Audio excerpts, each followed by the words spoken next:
24 ambulances होंगी जिनको मुख्तस किया गया कि अगर खुदा ना खास्ता किसी शख्स को एम्बुलेंस की ज़रूरत हो किसी अस्पताल में मुंतकिल करने के लिए तो वो तमाम चीज़ें मौजूद हो। कमिश्नर कराची इस बात की निगरानी कर रहे हैं।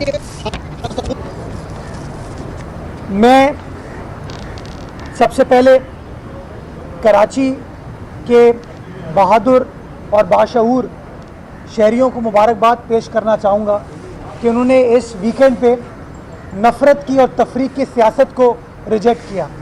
आपने माजी में देखा कि कराची के नौजवान को तफरीक के बहाने से, लसानियत के बहाने से किताबों से दूर किया गया।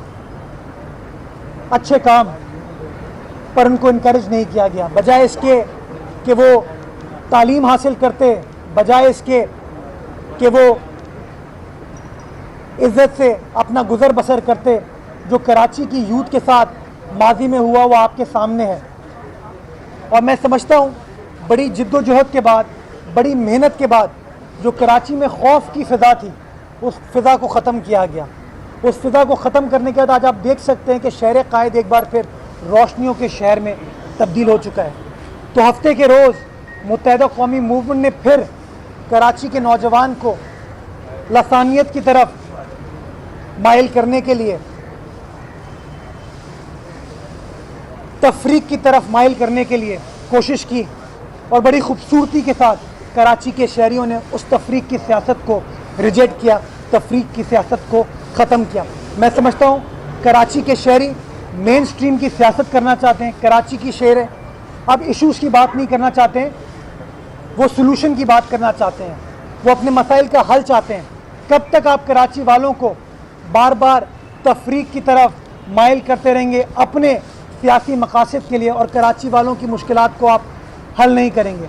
मैं समझता हूँ वक्त आ गया है कि कराची वालों के इस फैसले के बाद, पहला फ़ैसला जो 25 जुलाई को उन्होंने किया और दूसरा फ़ैसला जो हफ्ते के रोज़ बाग़ जिना में आपने देख लिया कि एक छोटी सी कॉर्नर मीटिंग उस सियासी जमात की हुई जो एक ज़माने में कराची पर कंप्लीट कंट्रोल होता था और जहाँ तक आप लोगों की नज़र जाती थी, आपके कैमरे की नज़र जाती थी, आपको लोग चाहे खौफ की वजह से या किसी और वजह से लोग मौजूद नज़र आते थे। अब की बार आपके कैमरे ने दिखाया कि ना कोई जलसा था ना कोई जलसी थी, ये एक छोटी सी कॉर्नर मीटिंग थी जिसके बारे में अब तो ख़ुद मुत्तहिदा कौमी मूवमेंट के अपने दोस्त फ़ारूक सत्तार साहब बयान दे चुके हैं कि मैं समझता हूँ कि वो सियासी इज्तिमा एक एम्बैरसिंग सिचुएशन थी मुत्तहिदा कौमी मूवमेंट के दोस्तों के लिए।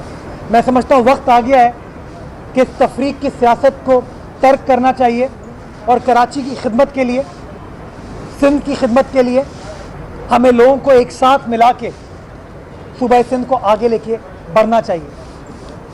मैं गुजारिश करना चाहूँगा कि हमने सिंध की खिदमत की, हमने सिंध में डिलीवर किया, इसीलिए सिंध की आवाम ने भरपूर तरीके से पाकिस्तान पीपल्स पार्टी के मैंडेट में इजाफा किया। और आप देख सकते हैं कि कराची तक, कश्मोर तक, थरपारकर हो, घोटकी हो, लाड़काना हो, खैरपुर हो, हर जगह से पाकिस्तान पीपल्स पार्टी को वोट मिले और हमारे उम्मीदवारों को सिंध के वासियों ने इज़्ज़त बख्शी।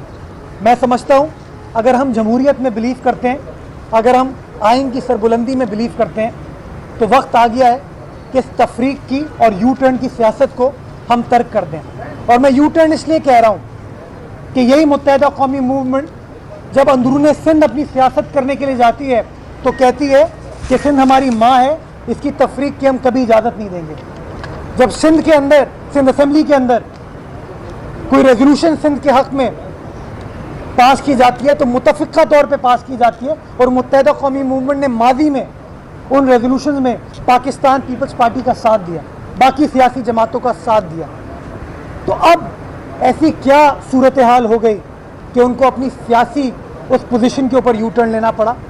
मैं समझता हूँ 25 जुलाई के इलेक्शन की नाकामी में उनको एहसास हुआ कि उनका वोटर उनसे खुश नहीं है, चाहे वो वोटर सक्खर का हो, नवाबशाह का हो, मीरपुर ख़ास का हो, हैदराबाद का हो, कराची का हो। और बजाय इसके कि वो अपने इक़दामात में तसी करते, बजाय इसके कि उनका कराची में मेयर, हैदराबाद में मेयर अपने लोगों की खिदमत करें, लोगों को तमाम फैसिलिटीज़ प्रोवाइड करें। जो किरदार इनकी मकामी हुकूमतों का रहा है वो आपके सामने है। ये बड़ा सवाल उठाते हैं इख्तियारात का। मैं सवाल पूछना चाहूँगा कि कराची वालों से उनका रोज़गार छीनने के लिए, उनकी दुकानों को मिसमार करने के लिए, और वो दुकानें जो कि माजी में आप लोगों ने इन लोगों को दी थी, आपकी हुकूमत थी, आप लोगों ने इन शहरियों को वो दुकानें दी थी, आपने उस पर भी यू टर्न ले लिया और आपने उन दुकानों को मिसमार करने का प्रोसेस कर दिया। दुकानें मिसमार करने का आपके पास इख्तियार है, लेकिन कारोबार प्रोवाइड करने का आपके पास इख्तियार नहीं है।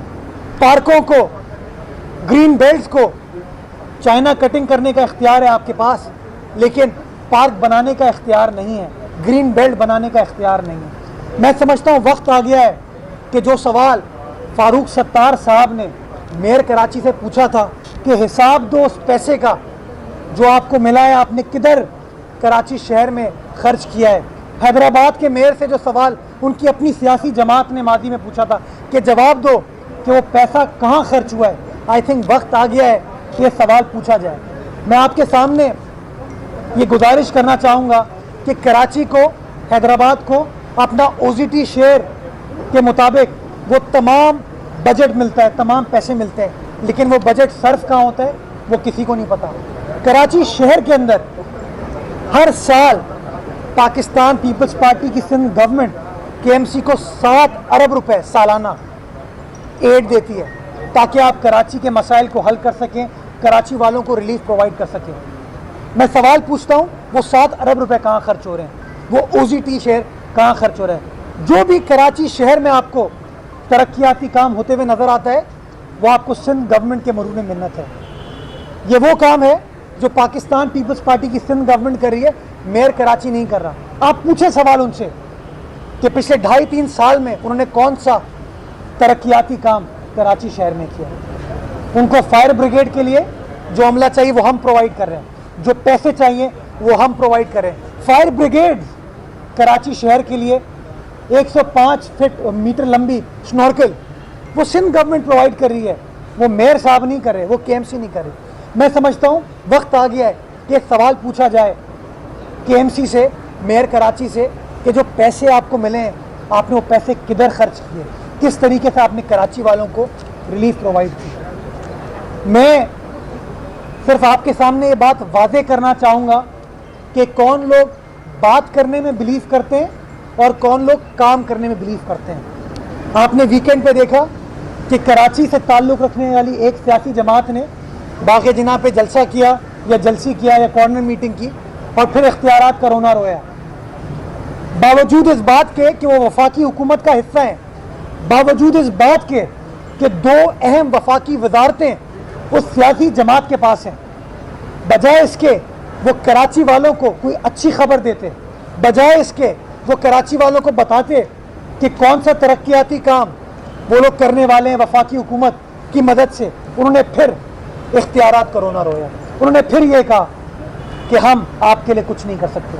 तहरीक-ए-इंसाफ का यौम तासीस था कल, आज आपने देख लिया, आपकी कैमरे की आंख ने दिखाया कि लाखों करोड़ों लोग मेरे ख्याल में उस जलसे में मौजूद थे। लाखों करोड़ों लोग ही लोग थे, पूरा कराची का समंदर आ गया था। इतने लोग थे कि इन लोगों के डिसिप्लिन को वो कायम नहीं रख पाए और लोगों का आपस में झगड़ा हो गया, कुर्सियाँ चलाई गई और बाद में एक बार फिर इल्ज़ाम की सियासत की गई कि पाकिस्तान पीपल्स पार्टी ने कराए। मुझे हैरत होती है कि अपने हाउस को इन ऑर्डर आप नहीं करते। आप ये नहीं कहते कि आपकी जेन्युइन सियासी जमात नहीं है, आप इस बात का एतराफ़ नहीं करते कि ग्रास रूट पे आपकी तंजीम नहीं है। इस वजह से ये अफरा तफरी आपके जलसों में नज़र आती है, इल्ज़ाम आप दूसरों पे लगा देते। कराची वाले ये एक्सपेक्ट कर रहे थे कि हफ्ते को मुत्तहिदा कौमी मूवमेंट और इतवार को पाकिस्तान तहरीक इंसाफ कराची वालों को कोई अच्छी खबर सुनाएंगे, कोई रिलीफ प्रोवाइड करेंगे। वो जो 162 अरब रुपए का शोशा वज़ीर आज़म पाकिस्तान ने कराची शहर आके छोड़ा था, उसके बारे में बताएंगे कि 162 अरब रुपए किस जगह लग रहे हैं, किस तरीके से लग रहे हैं, कितने अरसे में लगेंगे, इस बारे में कोई बात नहीं हुई। लोग सोच रहे थे कि ये अच्छी खबर सुनाई देगी कि हैदराबाद में जो यूनिवर्सिटी वज़ीर आज़म ने जिसका इफ्तिताह किया है, उस यूनिवर्सिटी का चार्टर मंजूर कर लिया गया है, उस यूनिवर्सिटी में एडमिशन का प्रोसेस स्टार्ट हो गया, उसका बजट मुख्तस कर दिया गया, कोई बात इस बारे में नहीं है। सिर्फ इल्ज़ाम तराशी की, आपस में नारेबाजी की सियासत की गई। इसके बरक्स मैं आपको बार बार कहता रहा हूं, हमें माली मुश्किलात का सामना है, लेकिन पिछले 9 माह के अंदर आप चेक कर सकते हैं कि अगर वफाकी हुकूमत ने कराची शहर में 1 रुपया लगाया हो या आपके मेयर ने कराची शहर में 1 रुपया लगाया हो तो मैं गलत हूँगा। सिर्फ और सिर्फ अगर तरक्याती काम अभी भी इन महदूद माली वसाइल के तहत कराची शहर में चल रहे हैं